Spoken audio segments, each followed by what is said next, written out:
Hey, welcome, folks. Welcome to the Washington County Public Affairs Forum. I want to just offer an apology. I was going to have PowerPoint presentations on both sides, and we had some technology meltdowns. Unfortunately, Mark Freiberg is not here, and I'd like to blame him for no power at my house for the last 14 hours, which was really a challenge. And so I'd like to maybe suggest that we put Mark Freiberg as a speaker where we crucify him in the near future, because maybe not. We have a wonderful program today. Janeen Sollman from Beaverton School District, excuse me, Hillsboro, oh, I'm going to hate that. That's the problem with live television, is you can't undo that. She's a member of the Hillsboro School Board, and also Jenny Watson, who is with the Citizens for Hillsboro Schools, did I get that right? Are here presenting, and they're presenting on the Bond Committee, was it Technology and Bond Committee? Technology and Safety. Thanks for bailing me out. I feel so unprepared.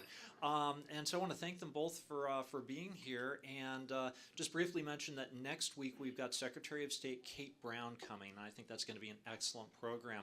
With that, I'd like to ask for some applause for Janeen. Thank you so much for having us here today to talk about our Hillsboro Technology and Safety Bond that will be coming on the November 5th ballot. It's Measure 34206, and we have been talking in the community. We're just really having conversations with parents and community members and business leaders to really talk about the importance of this bond for our district. It is a $25 million general obligation bond. And you can follow along. We have some information up here as well. This is a technology and safety bond. It will bring $17 million in technology for our district. This can be used as equipment, it's infrastructure. This will come across for all of our schools across the district. And as well as the $8 million in safety and facilities upgrades that are needed. Our students are at risk for falling behind. It's a pretty sad story when students have better technology in their homes than they do in their schools, because we are our task is to make sure that they are career and college ready, and we need to make sure that we provide them the tools necessary to give them the training and skills that they so need. This bond raises local money for our community. It stays within our community. And so folks have asked, why now? Why here? And I can let you know that over the past 6 years that our district has cut over $70 million from our budget. And that creates some pretty significant deficits in our budget that we need to make sure that we help our students again be college and career ready. So we've had to cut days, and we've had to such as our technology, the cuts that we've had in our technology, 60% of our inventory is past its age. It's inadequate. I can give you an example, 2 examples. We did a timed test where we turned the computer on to see how long it would take to boot, reboot. And as you can see, it's just over 11 minutes. That's unutilized time in a classroom when you have technology there for our students. Our teachers are ready. They're ready to teach. They're ready to engage their students, and we're waiting on technology to catch up with the moment. That's not good in our classrooms. Another example is with my own son in a digital photography class in high school. Teacher sent me a picture where he was just kind of laying across the table, bored, not sure what's going on. I was mortified as a parent to get that picture, going, oh my goodness, what is happening here? And then I got the explanation from my son, which was confirmed by his teacher, that this was what happens when he loads his projects into the computer. It spins and spins and spins, and it becomes a game of roulette, whether it's going to actually fall into the computer and do what it needs to do with his project, or it's going to crash, and he's going to have to go through the whole process again. Once again, that is unutilized time in our classrooms that we need to be helping our students and preparing them. The board has been extremely mindful of this recession and has waited a long time to go to the community for help. did a professional survey through Davis Hibbets, and the survey came back as a 59% approval rate to have a targeted, invested plan for technology, facilities, and maintenance. 59% approval rate. We were very excited about that, and we decided to move forward. Some folks, just to give you a little background, because not everyone is well versed on what's happening in Hillsboro, just to let you know that we've cut 18 days from our students' schedule. Oregon has one of the shortest school days in the nation. So that's nearly a month's time that we're also reducing from their education needs. I kind of touched a little bit on the fact that 60% of our computers and our technology is out of date, non-working, and inadequate. Well, because of the budget cuts, we've had to slow down the replacement cycle of those computers. We've reduced our administration, we've reduced our maintenance budget, and we've reduced educational programs and electives. Some of the things that we have in place with our district that does is a cost savings manner that not a lot of districts have, is we have a PERS savings. Our employees pay the 6% of the employee contribution. Some districts do not have that. And that was an agreement made with our teachers in our schools.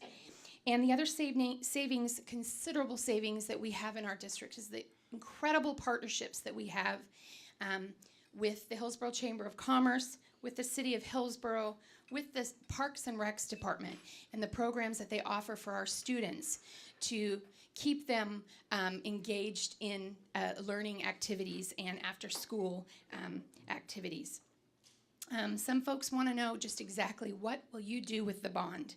Well, some of the things that we have, as I mentioned in the survey that we did a targeted survey and really looked at supplying the technology, safety enhancements, and facility maintenance.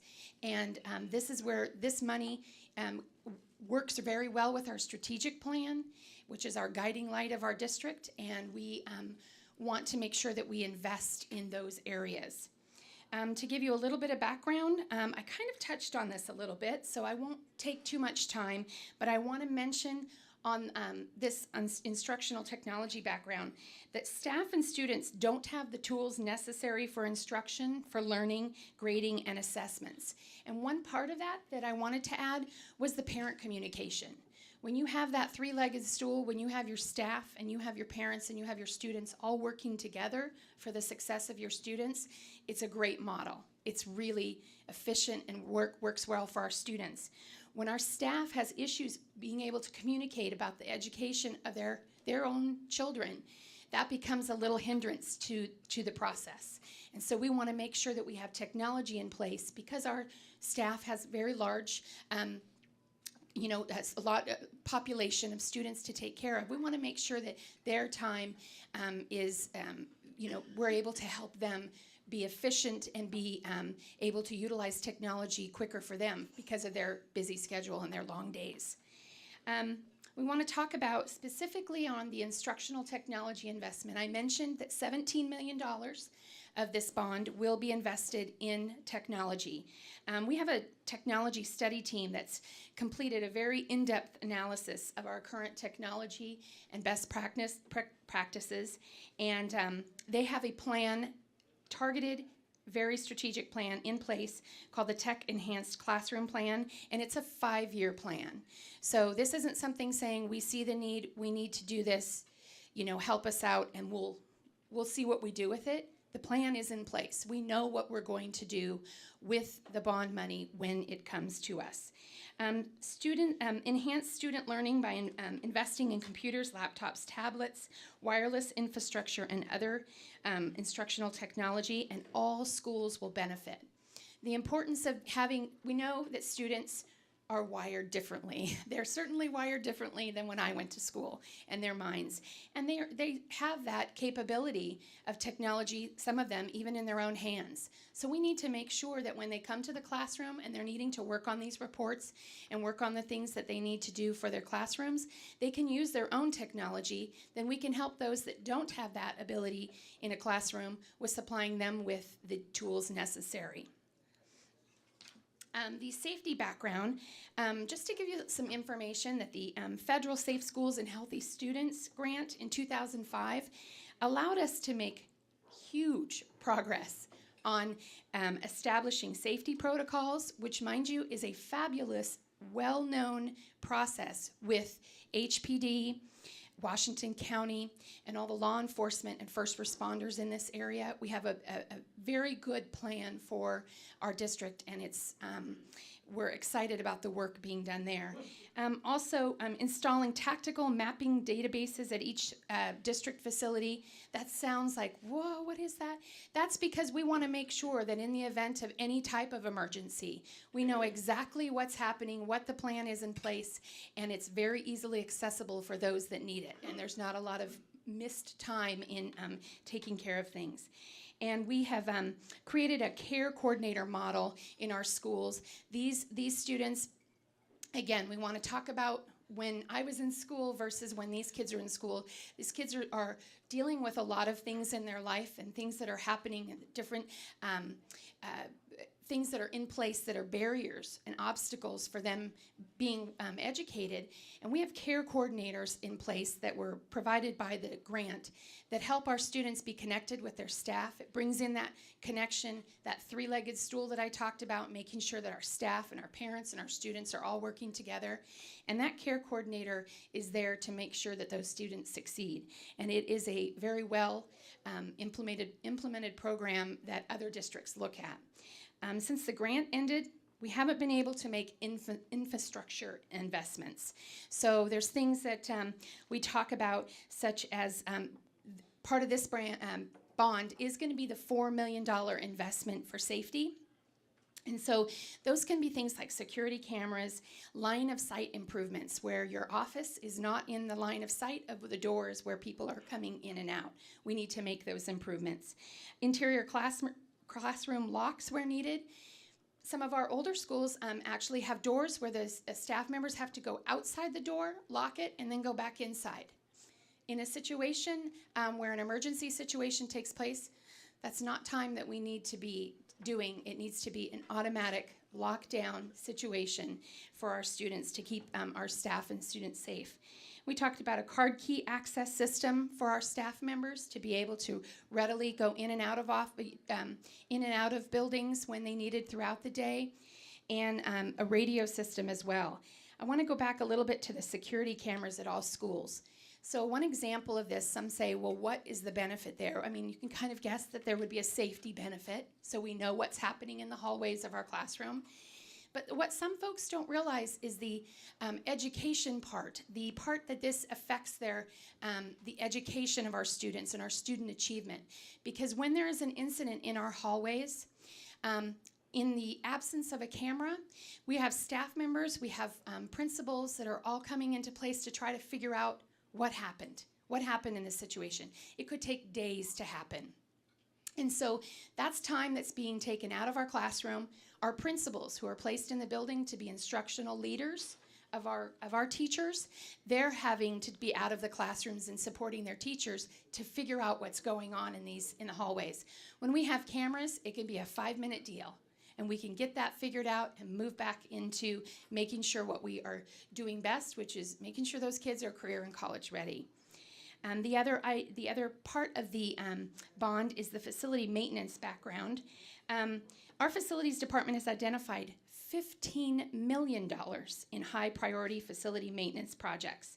We have a consistent rolling top 10 priority list in our district of things that need to be repaired and fixed and things.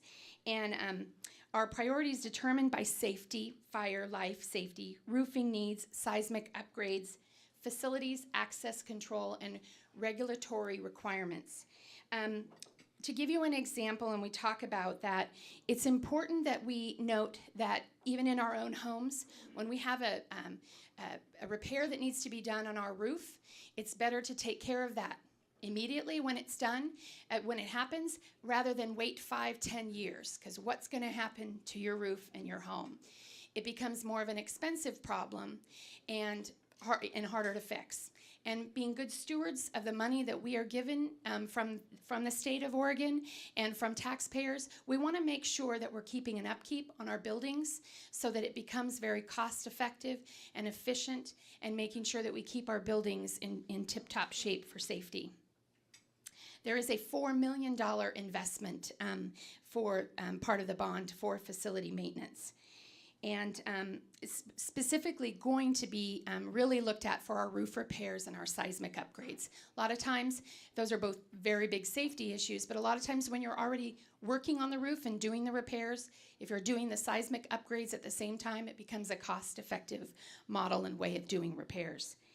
And as I mentioned about the protect and maintain our original capital investments, fix now and prevent paying more later. That's what we need to make sure that we keep an eye on. Some folks had asked, why a bond and not a levy? Well, there are several reasons that we looked at. As a board, we discussed this at great length. And some of the things that came to mind was the collection amount varies from year to year on a levy. So due to compression rates, you can be year to year, your rates, the amount that you collect can go down. And so you've counted on this budgeted amount in your school budget, and now all of a sudden you're collecting $3 million less. You've just made another hole for yourself to fill. So it's really important that a levy is year to year and can fluctuate in the amounts, whereas a bond, you can receive all the funds up front, and it is every property taxpayer pays this. It isn't like a levy, which is based on compression rates. So you may be paying something and your neighbor pays nothing. You have no way of knowing that, but that's what happens. And so a lot of times levies can be a little bit more expensive because of that, compression rates and how that's figured, that formula. But so a bond is less. It's going to be 42 cents per thousand that we're looking at, which and we talked about the stability, and bonds are a one-time voter ask. Levies can be renewable. So we are asking for a 5-year bond for the district. The bond raises, how does this work? Well, the bond raises $25 million, and I had mentioned that the rate is 42 cents per thousand. An average property tax owner is about $200,000 home. That's $7 a month, $84 a year. It's a very reasonable ask for the investment that we are looking at for our district, for our students, for now and for their future. There is a tax calculator that you can go to on the website. There's some information under our budget matters. There's some bond information. You can put in your property tax value, and it can help you figure out the cost to you as a property tax owner. Want to mention some of our supporters. We had some folks come right out of the gate when we talked about this that said, we're on board. We want to support this. Intel was one of the first, PGE, Tuality Hospital, Nike, Hillsboro Chamber of Commerce, Cornelius City Councilor and their mayor, the Hillsboro City Council and their mayor, as well as the North Plains City Council. We had elected officials. We had Senator Bruce Starr that came out in support of this, endorsed this, Congresswoman Suzanne Bonamici, and then we had Representatives Jeff Barker, John Davis, Joe Gallegos, and Ben Unger. There's many more representative and elected officials because our district is cut up into lots and lots of pieces. So our representatives are understanding the need, and they see that this is a very good, solid plan for our district and the investment. And you know, happy school children, happy families equals happy community, because people are working and people are thriving within their city. We also have the endorsement of the Hillsboro Education Association. That's your teachers. They know that they want to have this in their classroom, that they know that they want to make sure that they're doing the best that they can, and if we're able to supply them equipment needed to help them enhance the learning opportunities, then they appreciate that, as well as the safety and facilities upgrades that are needed. We do have, our committee is made up of current school board members, past school board members. We have parents. We have just community members that are all coming together working on the Citizens for Hillsboro Schools bond campaign. We have a website that is up in place, yesforhillsboroschools.org. We have, as I mentioned, there's some bond information on the budget matters of the district website. We have a Facebook. It's Yes for Hillsboro Schools. One of the exciting things when we first came on about that Facebook and looked at the traffic that was coming in, social media is crazy. We had 3,993 hits in 1 week. People going on there, seeing what this bond is all about. We're on the phones talking to folks. We've been making our phone calls, talking to parents, talking to community members, letting them know that this is going to be on the November 5th ballot. Because frankly, there's not a lot of things happening on this ballot in the fall. And the concern is that people won't open that ballot up and make the vote that's needed. So we really want to make sure that we're educating folks and letting them know that their ballots are due November 5th, and we hope that they can support this for our students in our district for now and for their future. And I just want to thank you so much by having us here today, and I want to open it up for any questions that that anyone may have. I will do my best to answer that question. Mm-hmm. How do you communicate? Oh. How about you do your question first? Oh, okay. Emily Knapp, I'm Oh. a forum member and I'm not a sure it's Hillsboro on. resident, one of the few, and this is a dog. I don't think it's on. Joseph? Now it's on. There you go. Hey, turning it on works. I'm Emily Knapp and a Hillsboro resident.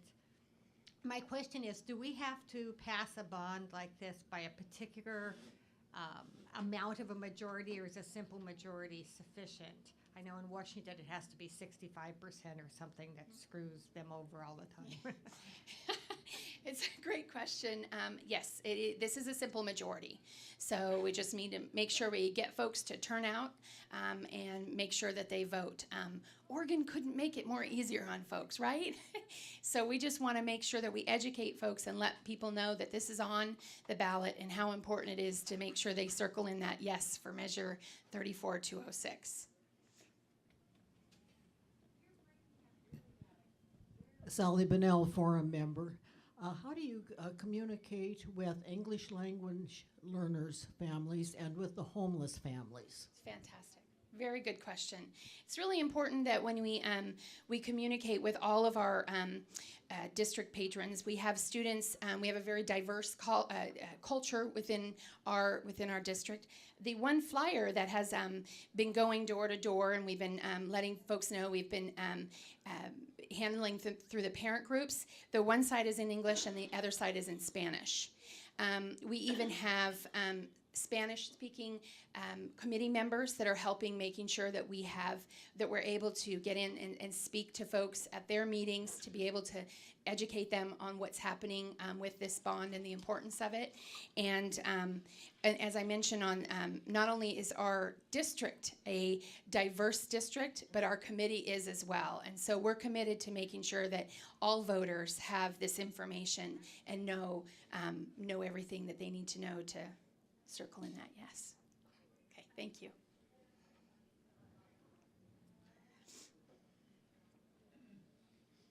Captain Wheeler, farm member, I got a two-part question. One, I didn't understand how much this bond is going to, or technology. Okay. Do you want me to answer that? Okay, Yeah. 17 million. So 17 million is technology. It's equipment and infrastructure needs that we have across our district that will affect all schools across our district, as well as safety and facilities are 4 million each. On the district website, there is a one-page 5-year plan that shows the dollar amounts that will be spent each year. And then we also will have a bond advisory committee. That is something that the 2006 model was extremely important, and it was extremely effective to know that we have community members brought in to make sure that the process is followed, to make sure that budgets are met and timelines are met. And so we had a really successful group of folks that were put together a great model for that in 2006, and we're looking forward to that for this bond as well. My other question is, with information doubling every 2 and a half years, if you're buying technology today, it could be obsolete in 2 years. And and you talked earlier about the problem of you got old technology, 11 minutes to boot up and that. How are you going to protect yourself against technology obsolescence? Again, this is great. I appreciate these questions.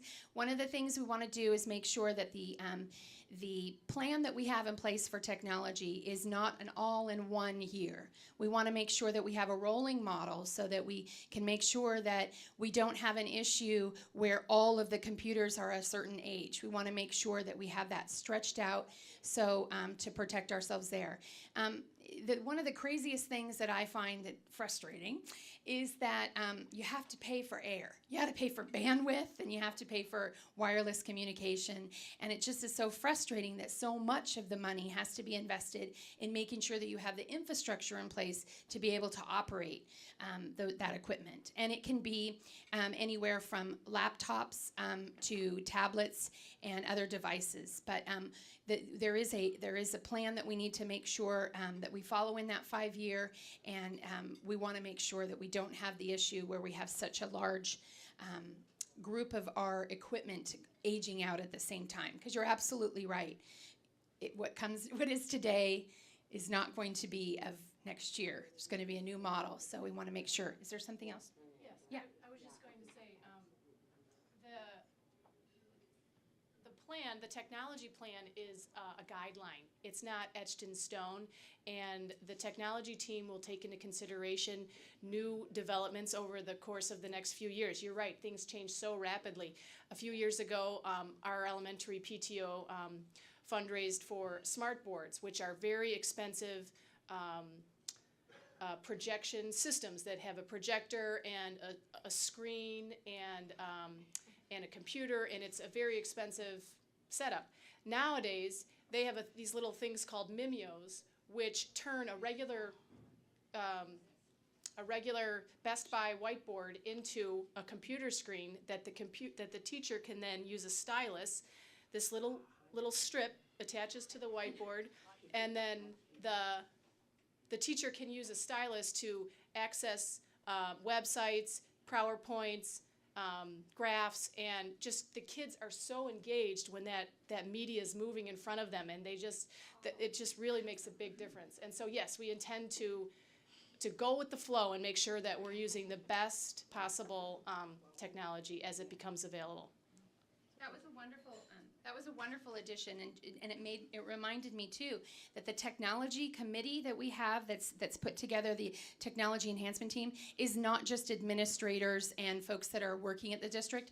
These are community members, parents. They probably do have student, and they have board members that are on this committee working together. So, thank you.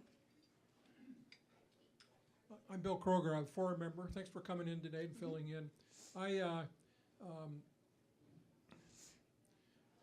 You were talking about the problems in our schools, that we're down the list as far as things go nationally. I know that our parent to student ratio is really low. The graduation rates are down. They're not up where they should be. So there's a lot of problems. And in school districts, not just Hillsboro, but Beaverton, everybody has to come back for more money, more money. my question is you talk to your superintendent and you're in the circle with other educators. What's the long-term fix to this? I mean, we keep doing this over and over and over, and I'm just thinking, is there some kind of a solution that we could maybe as a state come together and try to solve this problem so we don't have to keep repeating this over and over? Right. Thank you. That's a big question. One of the things that we frustratingly have to work on is what we have at local control. A lot of our state fund and our state budget that we receive is not within our own hands, but we have excellent communication with our elected officials in the area, and we talk to them. And I've probably seen more of that in the last 2 years with all of our our senators, our representatives, Congresswoman, Bonamici even, and just coming together and hearing what's happening in Hillsboro and what our needs are. We even had discussions at the local library with Governor Kitzhaber came as well to make sure that he not only sees the state picture on that, but he sees the local picture as well and what's happening in Hillsboro. Our education is a changing model. It is. We do have larger class sizes. That's an Oregon issue. Oregon has some of the largest class sizes in the nation. One of the things that we find difficult is as a board, we talk about this all the time because it is part of the puzzle. It's part of the piece that we want to make sure that students are engaged. We want to make sure that staff is supported. But the financial part of that is always in our minds. We have I believe I'm quoting this correctly, $1.7 million within our district to reduce a class size by 1. So that's a significant amount of money that we have to invest for class sizes. But one of the things I like to talk about with parents is making sure that they know that that they know that class size, that money can come out of our general budget. And so when we have money that's coming out of our general budget for computer replacement, roof repairs, and other things that are taking the money out of that general budget fund, we won't be able to address the issue of class size as readily and quickly as we would like to because we have these other needs within our district. And so we have our strategic plan in place, and we constantly and consistently look as a school board at our graduation rates and what's happening in our classrooms, and that is a focus for us. We have to make sure that we focus on that. With the changing Common Core standards and things that are happening within our state, we're making sure that we are doing the best that we can to close the achievement gap. And so we try to put the resources where we can. And one of the things why we have such a need for our resources in technology is that our local businesses are saying, gosh, we'd like to hire people from Hillsboro, but they're not ready for our career tech, world. And so we need to make sure that we're training them in that as we address all those other issues as well. Studies show that when technology enhanced classrooms are in place, student achievement is a less of an issue, and our graduation rates will increase. So studies do show that. So that's what we're. Did I answer that okay? Did I? Okay. Like you said, it's a tough question. Yeah. Harry Boudin, forum member. I think you may have answered this question, but most bond issues run 20, 25 years, but is this a 5-year bond? Will be paid off in 5 years. It is that correct? Yes. So basically, the technology you're buying, which will also expire in 5 years, you're not going to be paying for this 20 years down the line. That's what I'm trying to say. Yeah. Okay, good. Do I get a second question? Well, can I answer that a little bit? You bet. So it is a 5-year bond. There is a plan in place for spending for the 5 years. As we mentioned, we want to make sure that we're making the purchases that are efficient and for the best bang for the buck, so to speak, to make sure that we can do upgrades and we can make sure that that equipment is up to date. The equipment isn't going to be failing in 5 years. We've had our equipment, some of this is very, very old. So Yeah. Yeah, dinosaurs. So we really have a plan in place to make sure that that's an efficient model, so we're not running into an issue. But we have those upgrades also part of the bond, which are the door locks, the safety cameras, and things like that will be in our classrooms helping as well. Second shot. Gain share. The county Yes. distributed money to the school district's gain share funds. How much is Hillsboro getting, and how are you spending that money? Great question. Puts me on the spot a little bit. First of all, it was a partnership between the county and the city that came together and supported the district. And I'm going to be in the ballpark, but I want to say $1.4 million for 2 years. And how we invested that was with our missing days that we've had to cut. We had 5 days that we were potentially going to cut from the calendar this year, and with that in investment in our schools, we have now 2 days that we're cutting. So we have 3 days that we were able to add back to the calendar for our students. Thank you.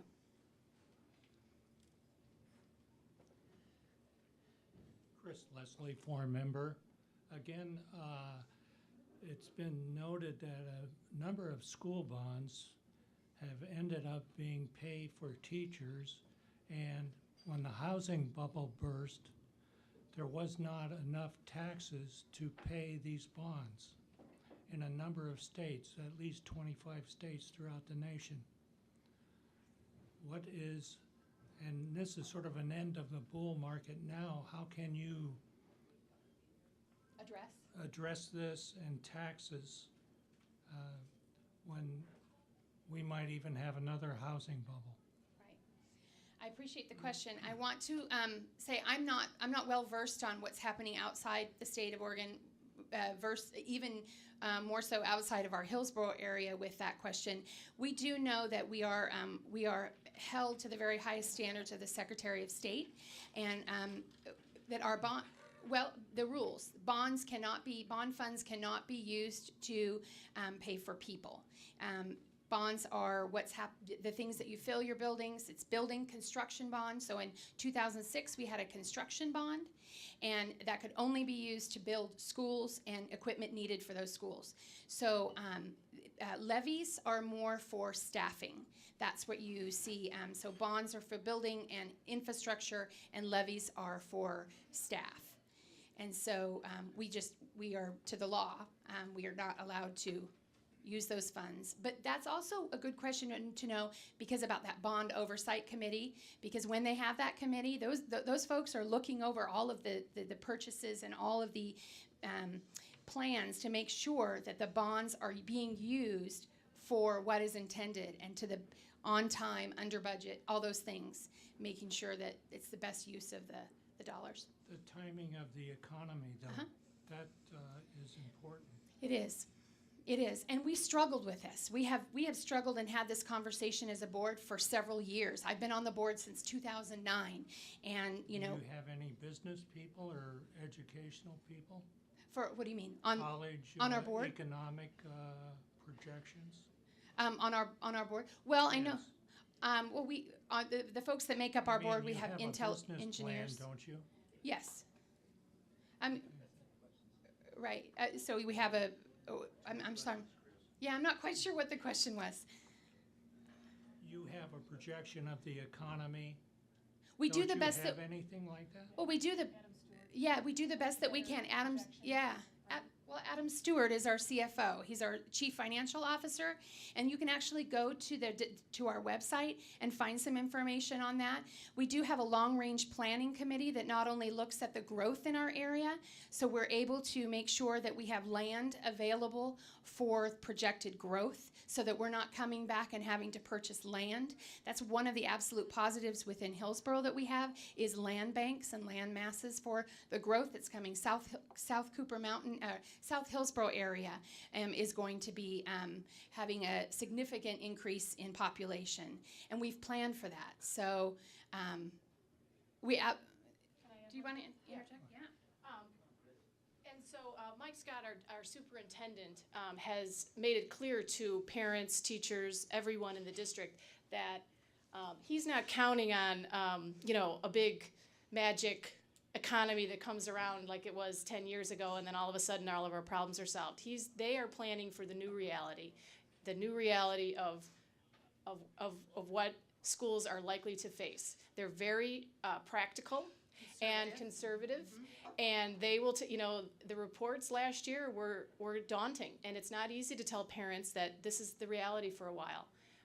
But they made those hard choices, and the board supports them, and they have put together a very detailed, conservative projection for the next 5 years. So, and all that information can be available. And yes, and on the board, yes, we do have we have an accountant, we have business people, we have conservatives, we have liberals, we have everybody, right? Yes. It's a Yeah. great mix. And we have our budget meetings in the district that are open to the public, and they are throughout the year, and you'll see that. It was a little disconcerting that when we adopted our budget, we had no folks from the community in the audience. And there was nobody there to watch the process, question the process, have a conversation when that time was there to have that conversation. So our doors are open. We have an open and transparent process that other districts actually look at, the budget process. So we welcome folks to please take a look at that information on our district website and come to the meetings. We need you at the table.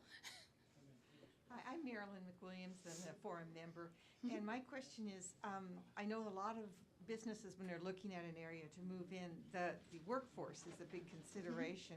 Have you had much support from the local businesses in funding the schools, offering volunteer help, providing in-kind donations? Absolutely.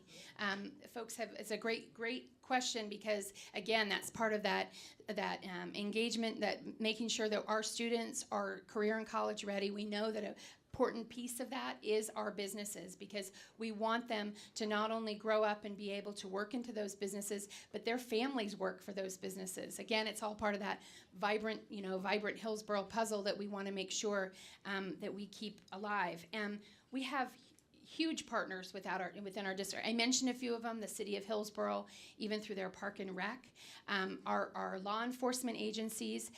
We have a class, I'll just give you an example because we have a lot of classes, but we have a class at Liberty High School that is our fire science class. Students can receive, if they want to be in the fire industry, they want to be a fireman, fire personnel, they come to that, they can come to Liberty from any school across our district, take the class. It's taught by fire personnel, and they can receive college credit for that.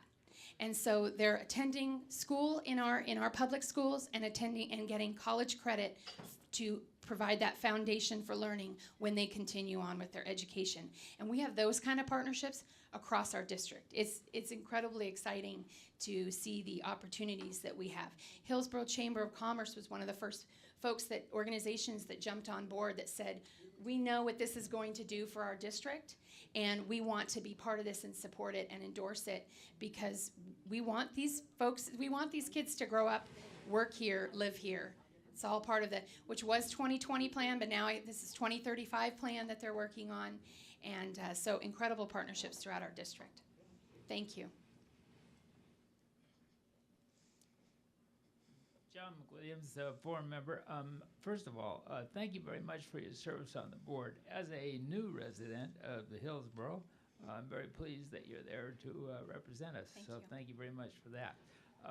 Also, we're talking about technology, and so most time we talk about technology, I think we talk about the electronics of what's going on, and we talked about the new boards that they can put up for teaching on, things of that nature. Also, I believe that our Labor Commissioner, Brad Avakian, is working very hard with the legislature to find money to put into schools for their shop classes. Yep. Career and technical education. Is this technology, is there some of that money also going to go for supporting shop classes for people who are really, that's what they like to do. They like to work with their hands and do things like that. Yeah, So bless you. are we working on something like that? It's great. We actually have a group that's together that is the Career and College Pathways Committee that is working throughout our district. We have not only city folks invited and at that table participating, we have industry, we have Intel there, we have the Hillsboro Chamber of Commerce, Portland State University, PCC, and making sure that, again, when we talked about those dual credits, that we're giving kids that foundation to continue on with their education while they're still in the public school arena. So that's really important. And making sure that we have a teacher that works very, very hard on the career and technical education piece, Don Domes at our Hill High, and he works very well to make sure that those programs prosper, because we know that when you bring in interest of these students, it only keeps them engaged in all the rest of their school experience. So career and technical education is absolutely on our radar.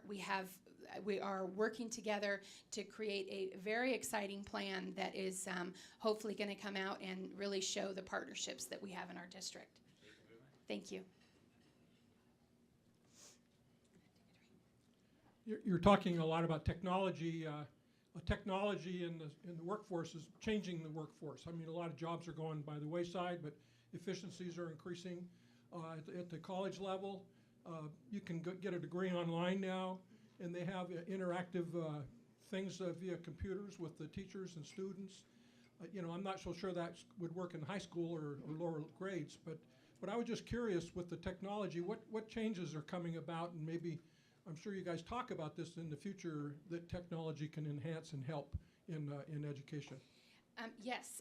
So part of that committee is called, I apologize, let me see, but it is actually called the Tech Enhanced Classroom Committee that's really working together. So absolutely, we know what can happen. As I mentioned, studies show that when you have a tech enhanced classroom, your student achievement is improving, your graduation rates improve. You mentioned online education. We're proud that at Hillsboro we have our own online academy that we're able to offer our students. Last year was our first graduation. I want to say we had 13 students that crossed that graduation finish line, and they received their degree online.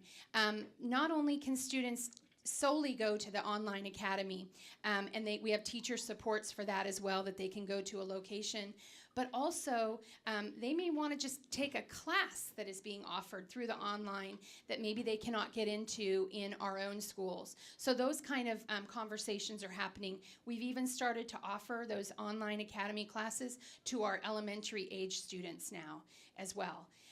Because as I mentioned, we know that our students are completely wired differently than we are. And we want to make sure that we get them and grab them at the level that they're ready to learn and that they need to keep them engaged, because that career and college goal is what we need to do. So we have to get at them any way we can. Thank you. Lee Coleman, forum member. On the subject of general educational policy, is the school district doing anything about truancy? We call that dropout these days, but as I understand it, people under the age of, I think, 18 are required by law to go to school.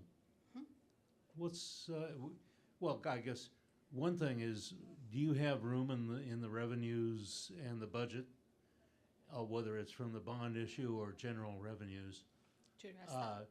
to go out, arrest those kids, bring them to school, make them stay there, and teach them something? Mm-hmm. Okay, it's an excellent question. We would rather engage them than arrest them. So let me just tell you, I touched a little bit and talked about the care coordinators that were supplied by the federal Healthy Schools, Safe Schools grant. We have maintained those care coordinators throughout our district, and so they are in place to make sure that the connections are being made with the families and the schools and the staff to make sure that our students get into school and are engaged in the education experience. I'll give you an example. Our administrators are even out working. Our teachers do all that they can to communicate with parents and to let them know about what's happening with their students. My son, I'm going to give you two examples. My son missed a fourth period class. My husband got an email, I got an email, and there was a voicemail. And then it turned out he was in cross country. It was legitimate. So, but those are the ways that we're letting people know, look, at what reason you need to know your student was gone. So we're making sure that we get parents where we can. And also we have a principal, an elementary principal, I remember when he first came on to a school, he wanted to address that tardiness issue. He was like, 8 o'clock, they should be in their seats. Why is it that I walk in from guiding parents into their, in the turnaround outside, and I walk in and there's a whole line of kids standing at the door already tardy. That's not a great way to start your day. So he started an 8 is late campaign. And so he started not only, talking with these children, but knocking on their doors in the morning or in the afternoon or in the evening to talk to the parents and say, hey, what are the hurdles in place that are preventing Johnny from being in the classroom? Because I want to make sure that in my power, if I can help make that happen, get rid of that hurdle, and Johnny can be there, we want to make sure it happens. It's been known that he's purchased even alarm clocks for him. But this is a partnership. He used to call on his way, Yeah. the kids on the way in. Yeah. But now he can't do that. 'Cause Yeah. that's against the law. Yeah, because you can't, hands-free. So, but they do. It's making sure that we get those kids there to engage them. We want to get rid of, there's all sorts of reasons why kids are struggling in our schools, and some are out of our control. But whatever we can do to bridge that gap and help them and get them the services they need and get them ready to be in their chairs with food in their belly and ready to learn, then that's what we want to do, because that's what our focus needs to be, career and college readiness. Janeen, Ginny, I'd like to first thank you both for cogent and thoughtful responses to the forum members' questions. I'm Eric Squires, forum member. My question is premised in this brief experience. As a restaurant owner, I handed a calculator and a cost sheet to an employee, and I requested that they, as a product of the Beaverton School District, respond to me with an answer to this question. What is the percentage of food to sales that was generated in my restaurant? The response was 136%, and that's not sustainable. Didn't mean for that to be funny, but thank you for the courtesy laughs. And that the end result was that employee no longer did what they did, and I lost some money. My concern is this. Now, my general impression is that the technology aspect of this is something I definitely want to fund, because that is the trajectory. The core concern that I share, and the heart of my question is this, is that what are you doing for Hillsboro School District to shepherd in this bond so that we do not lose sight of the core competencies, such as reading, writing, and arithmetic, that allows people to functionally operate the technology? Ergo, my example. Right. I put a basic calculator in the hands of an employee, and I got nonsense because the fundamentals were missed. And my concern, again, rephrased, is that if we spend a whole bunch of money to get these kids college ready, have we really met the core competencies that are required to operate the technology? Excellent. I want to talk about a few things that came to mind when you talk about, is there a plan in place and what do we have ready? I mentioned about the strategic plan. That is our guiding lights of our district to make sure that we are focusing in the areas that we see as areas that we need to make sure that we are improving on. Our superintendent goals, actually our board goals then fall from the strategic plan and our superintendent goals all intertwined to make sure that we stay on track. We do quarterly updates and whatnot to make sure that we are on track for achieving the goals of our strategic plan and what we have put in place for us in the year. The thing that I'm hoping I'm answering this correctly, because you're absolutely correct. It's always a thing where you talk about making sure that, gosh, we need to study on making sure that we are improving on literacy. So let's read. Well, then what happens to math? What happens to science? So what's exciting and what's happening is that our teachers, they know this. This is their educators, and they know that what they need to do is incorporate all of those sometimes into your reading, but you're also maybe perhaps reading on science materials, your math, and all those subjects and things are intertwined and making sure that everything is enhancing everything. Because if you don't have that base literacy, you do see significant issues later on, especially, and your graduation rates can decrease as well. So it is important. I'm not an educator, but it is important that those folks are doing what they can to make sure that they're touching on those core subjects, but they're also bringing the technology part into that, which can help just only enhance the experience, so to speak. Is that? Did I? If I didn't, I was touched. Okay. I struggled somewhere. With no more questions, I'd call for some applause for our amazing speakers. Thank you. Thank you. Thanks for being here. Thank you so much. My Really pleasure. appreciate the opportunity. For members, I'm going to make a couple brief announcements. Immediately following this meeting, we're going to have a board meeting. So if you like to see grown men cry, hang around. Next week, we'll have, again, Secretary of State Kate Brown. She'll be presenting. And we also have in the future some additional statewide electeds presenting. With that being said, I'd like to conclude another successful forum, and thank you for being here.